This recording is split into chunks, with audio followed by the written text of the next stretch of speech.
Institution য'ত আমি শিক্ষা গ্ৰহণ কৰিছোঁ ইয়াত সমগ্ৰ অসমৰ বিভিন্ন প্ৰান্তৰ অজস্ৰ ছাত্ৰ ছাত্ৰীয়ে ইয়াত শিক্ষাদান কৰি আছে। ইয়াত ক্লাছৰুমৰ শিক্ষাদানো হয় আৰু অনলাইনতো ছিষ্টেমতো বিভিন্ন ধৰণৰ ছাত্ৰ ছাত্ৰীয়ে শিক্ষা গ্ৰহণ কৰি আছে। এই অনুষ্ঠানটো যি doctor D Nath occult science institute নামেৰে জনাজাত, এই অনুষ্ঠানটোত বৰ্তমান কি কি বিষয়ৰ শিক্ষাদান চলি আছে বা হৈ আছে বুলি মই আপোনাৰ আমাৰ এইটো যিটো doctor D Nath occult science institute, occult শব্দটোৰ অৰ্থ হৈছে ডিভাইনিটি, মানে ইয়াত সকলোবিলাক সোমাই থাকে। ডিভাইন বুলি ক'লে স্বৰ্গীয়বিলাক বিষয় বুজায়। তাত ডিভাইনিটিত কি হয়, আপোনাৰ ধৰক শাস্ত্ৰ ভাগৱতৰ পৰা যিবিলাক আছে সেইটো আহে। কিন্তু অকাল্ট বুলি ক'লে কেৱল মাত্ৰ যিবিলাক চেক্ৰেচি থাকে, মানে ব্ৰহ্মতত্ত্ব এইটো আছে। আৰু ইয়াত অসমত সকলোৱে এষ্ট্ৰলজি গম পায়, কেমিষ্ট্ৰিৰ বিষয়টো বৰ এটা বিশেষ নলেজ নাই আৰু বাস্তুৰ বিষয়ে জনা নাছিলে। এতিয়া বৰ্তমান ছ'চিয়েল মিডিয়াৰ সম্প্ৰসাৰণৰ লগে লগে জানিব পাৰিছে। আৰু আমাৰ ইয়াত অনুষ্ঠানত যি কণ্টিনিউ দুটা বেটছ দেওবাৰ চানডে আমাৰ হৈ আছে। ইয়াত এষ্ট্ৰলজিৰ বিষয়ত আপোনালোকে মানে পঢ়িছে আৰু এষ্ট্ৰলজি আছে ইয়াতে, যিটো এডভান্স লেভেলত আছে, যিটো কাৰো লগত সেইটো নাই আৰু কিতাপো নাই মাৰ্কেটত, তেনেকৈ নাপাব আপোনালোকে। আৰু ইয়াত আমাৰ অনুষ্ঠানত কেৱল মাত্ৰ দুটা হেৰিয়ে আছে, এটা মানে কৰস্পণ্ডেঞ্চত আছে, এইটো অনলাইনৰ কাৰণে কোনো ব্যৱস্থা তেনেকৈ নাই। আৰু বাকী ৰেগুলাৰ চলিয়ে থাকে আৰু মানে ডিষ্টেঞ্চত হয়। ইয়াত এষ্ট্ৰলজিৰ লগতে আমাৰ এষ্ট্ৰলজি ৰিলেটেড আৰু এটা বিশেষ ইয়াৰ ব্ৰাঞ্চ আছে স্পেচিফিক, সেইটো হৈছে নিউমৰলজি, মানে যিটো সংখ্যা জ্যোতিষ বা সংখ্যা হৈছে। কিন্তু ইয়াৰ যিখিনি চিষ্টেম নিউমৰলজি যিখিনি আছে সেইখিনিও বেলেগৰ লগত নিমিলে। বহুত মই লং টাৰ্ম ৰিচাৰ্চ কৰাৰ পিছত সেইখিনি মই বঢ়াইছোঁ। আৰু ইয়াৰ লগত থাকে অকাল্ট বুলি ক'লে বৈদিক যিটো মানে কেমিষ্ট্ৰি থাকে, মানে হস্তৰেখা যিটো আছে, মানে সামুদ্ৰিক শাস্ত্ৰ নামে জনা যায়, সেইটোৰ শিক্ষাৰ ব্যৱস্থা কৰা হয়। আৰু এটা ইম্পৰ্টেণ্ট আৰু চাইণ্টিফিক টপিক হৈছে বাস্তুৰ ওপৰতো সেইখিনি আলোচনা কৰা যায়। আৰু আমাৰ বৰ্তমান প্ৰতি বছৰে 2 মাহৰ মূৰে চেমিনাৰ ৱৰ্কশ্বপবিলাক থাকে। তাতে আমাৰ যিসকল ষ্টুডেণ্টসকলৰ লগতে বাকী যিবিলাক গেষ্ট আহে তেওঁলোককো এইবিলাক তেওঁলোকৰ কুৱেশ্যনবিলাক ইয়াত এনচাৰ কৰা যায়, সঠিক মাৰ্গদৰ্শন কৰা যায় ফ্ৰী অফ কষ্টত। সেইটো আমাৰ যিটো মানে বিল্ডিং আছে doctor D Nath occult science institute, তাতেই কৰা যায়। আৰু তাতো মানে কিছুমান ধৰ্মীয় বা ঐশ্বৰিক ডিভাইন কিছুমান বিষয় য'ত নেকি যাৰ দ্বাৰা প্ৰেক্টিকেল হিচাপত জনসাধাৰণ উপকৃত হ'ব বা আমাৰ সৰ্বপ্ৰথম ষ্টুডেণ্টসকলে ইয়াৰ পৰা উপকৃত হ'ব। গতিকে এনেধৰণৰ শিক্ষা আৰু জ্ঞানৰ ব্যৱস্থা কৰা হয়, যিটো আৰু তাৰ কিছু অংশ আমাৰ ইউটিউবতো যায়। আৰু সেইখিনি একচুৱেলি ইউটিউবৰ কাৰণে নহয়, আমাৰ যিখিনি কনচাল্ট বা যিবিলাক ৱৰ্কশ্বপ থাকে বা যিবিলাক ক্লাছ থাকে তাৰ দৰকাৰী আৱশ্যক অনুভৱ কৰা মানে বিষয়বিলাকৰ কিছু সৰু ক্লিক টাইপত তাত বস্তুটো দি দিয়া হয়। আৰু নিশ্চয়কৈ এই যিখিনি ইউটিউবত অলৰেডি ছাৰৰ পৰা যিখিনি ভিডিঅ' যায়, সৰু ক্লিপ, তাৰ পৰা আমি দেখোঁ যে বহুত ষ্টুডেণ্ট হওক বা বিভিন্ন ধৰণৰ ক্ষেত্ৰত কাম কৰা মানুহ সকলোৱে যথেষ্ট উপকৃত হয়। আৰু তেখেতসকলে সুন্দৰ ফিডবেক দিয়ে বা তাৰ পৰা তেখেতসকলে এই অনুষ্ঠানৰ লগত জড়িত হৈ পৰে, এটা ডিভাইন অনুষ্ঠানৰ লগত তেখেতসকল জড়িত হৈ পৰে। আৰু এটা কথা ছাৰ আপোনাক মই সুধিবলৈ মন গৈছে আজি, যে এতিয়ালৈকে আমি যিমান দেখিছোঁ অসমেই নহয় সমগ্ৰ ভাৰতত অনুষ্ঠান আছে, জ্যোতিষৰ ইউনিভাৰ্চিটি আছে, বিভিন্ন ধৰণৰ বস্তু আছে। গোলাঘাটৰ লেখীয়া এখন জেগাত আপুনি থাকি গোটেই অসমৰ নহয় সমগ্ৰ ভাৰত বুলিয়েই ক'ব লাগিব, কাৰণ ভাৰতবৰ্ষৰ বিভিন্ন ষ্টুডেণ্ট আমিও দেখোঁ বা আপোনাৰ বিভিন্ন ক্লায়েণ্টে তাৰ পৰা যোগাযোগ কৰি ইয়ালৈও আহে।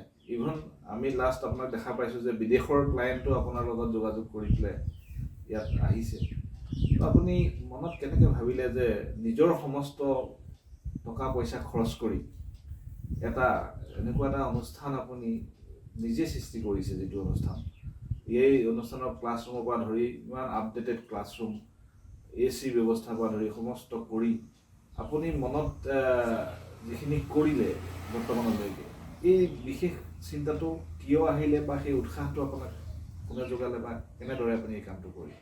প্ৰশ্নটো বৰ সুন্দৰ আৰু বাকীসকল আপোনাৰ যিসকল মানে ইয়াত ভিউৱাৰ্ছ আছে তেওঁলোকেও ইয়াতে জানিব। একচুৱেলি কি হয় যে যিটো মোৰ এষ্ট্ৰলজিৰ প্ৰতি যিটো মোৰ ইণ্টাৰেষ্ট বা ৰাপ হৈছিলে, যদি চোৱা যায় বা সেইটো যদি মই কওঁ যে মোৰ মাৰো ৭ পুৰুষত নাই আৰু মোৰ দেউতাৰো ৭ পুৰুষত নাই।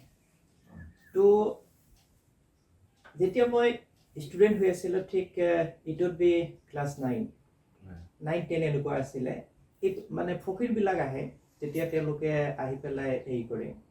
আৰু এবাৰ যেতিয়া মই ঠিক মেট্ৰিক দিছোঁ বা হায়াৰ ছেকেণ্ডেৰী পঢ়ি আছোঁ, তেতিয়া এটা ফকীৰে যিখিনি প্ৰেডিকশ্যন কৰিলে সেইখিনি কৰাৰ পিছত মই আচৰিত হ'লোঁ আৰু মই ভাবিলোঁ যে ই কেনে গম পালে যে শিকাৰ কিবা সুবিধা আছে নেকি।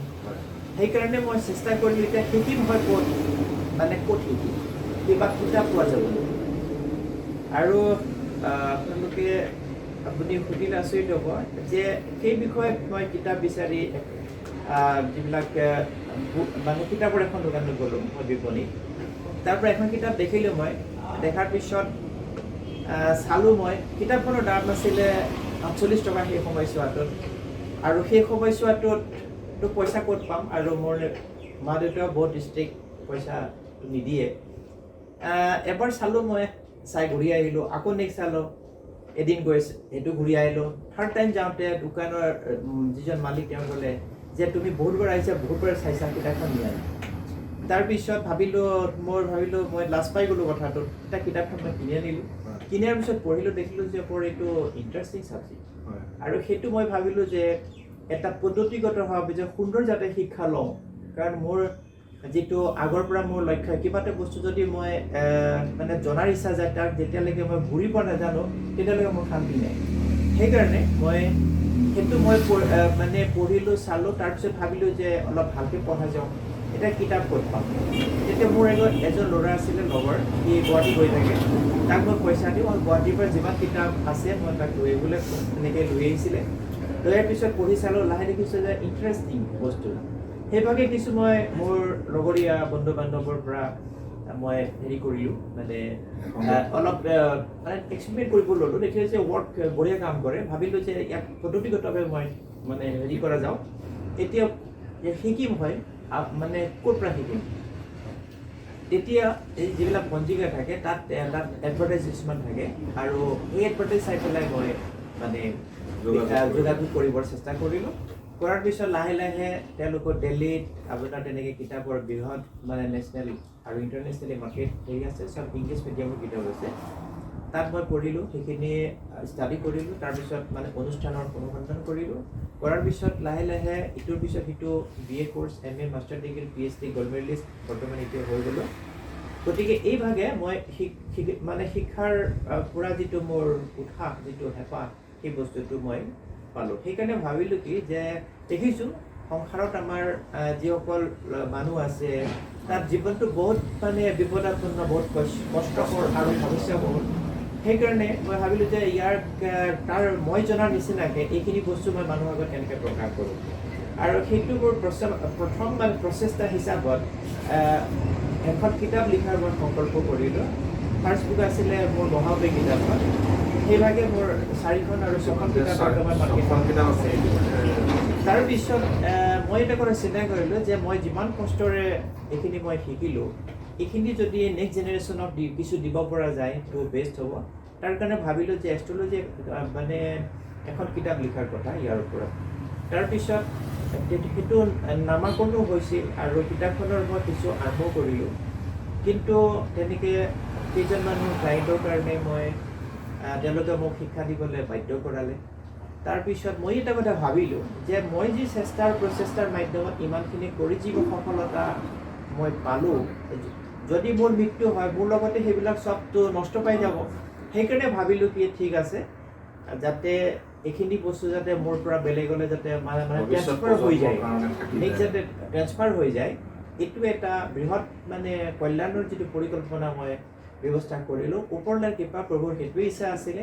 সেইভাগে আজি এজন দুজনকৈ গোট খাই আজি অসমত 60টাৰ ওপৰত আমাৰ মানে ষ্টুডেণ্ট আমি পাইছোঁ। আৰু যিহেতু মই এটা দেখিছোঁ যে ৰাইজৰ যেতিয়া জনসাধাৰণৰ যেতিয়া কল্যাণৰ কথা চিন্তা কৰা হয় ভগৱানে সহায় কৰে আৰু সেই হিচাপত ভাবিছিলোঁ যে এটা যদি ঘৰ বনাওঁ তেতিয়াহ'লে ওপৰ মহলত এনেকুৱা ৱৰ্কশ্বপ চেমিনাৰ বা শিক্ষাৰ এটা ব্যৱস্থা কৰিম আৰু সেই সময়ছোৱাত সিমান মোৰ সামৰ্থ্য নাছিলে ভাবিছিলোঁ মাত্ৰ হোৱা নাছিলে আৰু গ্ৰেজুৱেলি যিটো এইটো সংকল্প ল'লোঁ আৰু কল্যাণৰ কথা মই চিন্তা কৰিলোঁ লাহে লাহে গৈ এতিয়া নিজৰ ঘৰৰ লগতে বৃহৎ এটা অনুষ্ঠান সৃষ্টি হৈ গ'ল আৰু এতিয়া মই বহুত ভাগ্যৱান বুলি মই নিজকে ভাবোঁ যে মোৰ মৃত্যুৰ পিছতো এইটো অনুষ্ঠান আৰু এই শিক্ষা কণ্টিনিউ চলি থাকিব কাৰণ ই শেষ নহ'ব এতিয়া হয় ছাৰ এই মহৎ কৰ্মৰ কাৰণে আচলতে আপোনাক ধন্যবাদ আমাৰ কাৰণে আচলতে ধন্যবাদ শব্দটো বহুত কমেই হয় কাৰণ আপুনি আমাৰ যিখিনি ছাত্ৰ ছাত্ৰী আছে ষ্টুডেণ্ট আছে তেওঁলোকৰ জীৱনত যি এটা বিশাল পৰিৱৰ্তন অনাৰ যি পথ আপুনি দেখুৱালে আমি নিজেও তাৰ প্ৰমাণ বা আমাৰ যিখিনি ছাত্ৰ ছাত্ৰী ইয়াত আছে সকলোৱে বিভিন্ন জেগাৰ পৰা আহিছে আৰু সকলোৱে জীৱনত আমি দেখা পাইছোঁ যে ইয়াত অহাৰ পিছত এটা জীৱনত বিশাল পৰিৱৰ্তন দেখা গৈছে আৰু সেইটো আমাৰ নিজৰ জীৱনতো ঘটিছে তেনেকুৱা ধৰণৰ পৰিৱৰ্তন আৰু এই মহান কৰ্মভাগ আপুনি যে আৰম্ভ কৰিলে আমি আশা কৰিম যে এই অনুষ্ঠানটি যুগ যুগান্তৰৰ কাৰণে সেইটো আমি আশা কৰিম আমি সহযোগিতা তাত যিমান পাৰোঁ আমাৰ পৰা সহযোগিতা আমি কৰিবলৈ চেষ্টাও কৰিম আৰু এই বিশাল এই মহৎ কৰ্মটোৰ কাৰণে আপোনাক শতকোটি প্ৰণাম ছাৰ জনাইছোঁ ঠিক আছে এইখিনিতে মই সামৰণি মৰাৰ আগতে এটা এই মানে এটা মূল তত্ত্ব মই আপোনালোকক জনাব বিচাৰিছোঁ যে এষ্ট্ৰলজি যিটো মানে শিক্ষা যিটো বেলেগে যি শিকি আহিছে হয়তো বাপেকৰ পৈতৃক সম্পত্তি হিচাপত মানে জেনেৰেশ্যন বাই জেনেৰেশ্যন পালন কৰিব লাগে তেওঁলোকে শিকিছে ব্যৱসায়ৰ কাৰণে য'ত নেকি প্ৰকৃত ব্যৱসায় কৰিব গ'লে প্ৰকৃত শিক্ষা ল'ব নোৱাৰে আৰু মই তেতিয়া সমস্যাৰ মাজেদি ট্ৰাকত যেতিয়া মই শিকিছিলোঁ মই শিকাৰ পৰিকল্পনা কৰিছিলোঁ আৰু ফলস্বৰূপে শিকি পেলাই নিজৰ জীৱনটো কেনেকৈ উন্নত কৰিব লাগে উন্নীত কৰাব লাগে ডেভেলপ কৰাব লাগে সেইটোৰ কাৰণে মই চেষ্টা কৰিছিলোঁ আৰু সৰ্বপ্ৰথমে সেয়ে মোৰ নিজৰ জীৱনটো ডেভেলপ হৈ গ'ল মানে সফলতাৰ যিটো জখলাত মই মানে তাত মানে প্ৰৱেশ কৰিলোঁ মই আৰু সেইভাগে যিসকল মোৰ ক্লাইণ্ট আছিলে আজি নাইকৈ কমচে কম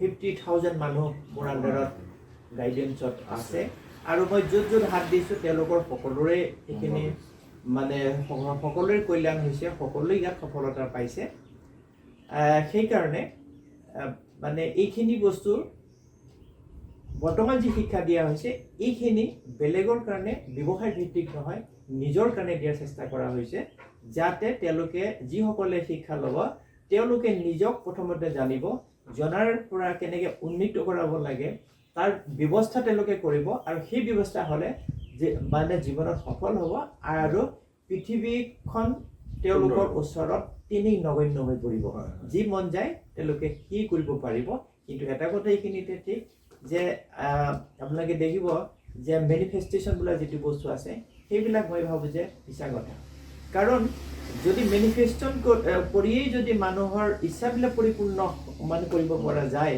তেতিয়াহ'লেতো এষ্ট্ৰলজিৰ হেভিং ন ভেলু তেতিয়াহ'লেতো ভগৱানে লিখাবিলাকেতো অৰ্থহীন হৈ যাব গতিকে মেনিফেষ্টেশ্যন তাতেই হ'ব য'ত এজন ব্যক্তিৰ জন্মই আহোঁতে তাত যি লিখা আছিলে যিটো প্ৰকৃত মানে true astrology true systems of astrology মই ডিছকভাৰ কৰিছোঁ সেইমতে যদি তেওঁ ৰাস্তাত অগ্ৰসৰ হ'ব পাৰে নিজৰ পথত তেতিয়াহ'লে হ'ব পাৰিব এজন সফল এষ্ট্ৰলজাৰ ভৱিষ্যদ্বক্তা আৰু এজন সফল ব্যক্তি আৰু সফল হিউমেন ৰিচৰ্চ হয় ধন্যবাদ ছাৰ আপুনি যিখিনি কথা ক'লে অতি মূল্যৱান কথা ক'লে যে মানুহ এজন এষ্ট্ৰলজাৰ বা কিবা অন্য প্ৰফেশ্যনেলি কিবা এটা দিশত যোৱাৰ আগত এজন সফল ব্যক্তি নিজেই হ'ব লাগিব তাৰপিছতহে তেওঁ আমাক সফলতাৰ ৰাস্তা দেখুৱাব পাৰিব আৰু যিটো আপুনি নিজেই কৰি দেখুৱাইছে নিজৰ সফলতা আপুনি নিজেই দেখুৱাইছে আপোনাৰ প্ৰতি আকৃষ্ট হৈ পেলাই ইয়াত সকলোখিনি আহিছে সেইটো এটা ভিজিবল বস্তু দেখা পোৱাৰ পিছতে আহিছে আজি আমি এই ছাৰৰ সৈতে যি কথোপকথনেৰে আমি আশা ষ্টুডেণ্ট